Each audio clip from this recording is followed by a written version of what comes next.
Flora y fauna. La pita y el picudo negro. Combate de invasores.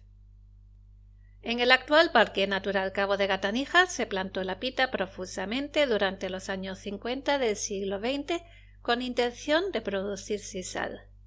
El proyecto no terminó de fraguar y las fibras sintéticas se impusieron en el mercado, pero la pita se convirtió en planta esencial y característica del paisaje. La pita es considerada una especie invasora en España. Estas pitas llevan años aguantando un balate con sus raíces. Han hecho bien su trabajo, pero últimamente parecía que se extendían demasiado. Convenía reducirlas. Trabajó tan duro que una persona no podía hacerlo y pidió ayuda al cielo.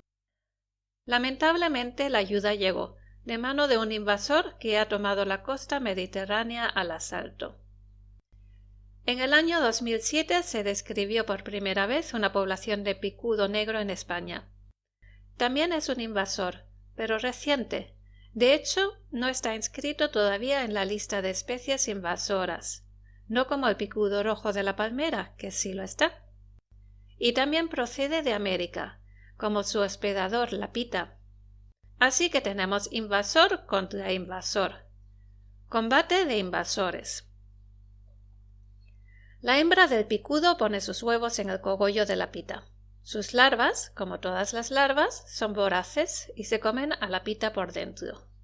Pero además tienen sus secuaces, una bacteria llamada Erwinia que conocemos bien por echarnos a perder las patatas, y unos hongos que han encontrado humedad en el interior de la pita, dentro del clima árido almeriense. El resultado son unas pitas que se reblandecen, mueren y huelen mal. En España no hay plan de defensa de la pita, precisamente porque ella también es invasora. El problema es grave en México, donde la pita sigue siendo un valor económico, a pesar de que allí el picudo negro tiene sus enemigos naturales, ciertas bacterias, coleópteros y hormigas. Aquí no los tiene. O quizás sí. Hay un predador que me rodea entre las pitas desde que apareció el picudo. No, Maripili no, pero esta gata acecha a las ratas. Lo sé porque pilló una y me la dejó debajo de la cama. Era gris con el vientre blanquecino, o sea, ratus ratus. Y antes del picudo no teníamos ratas.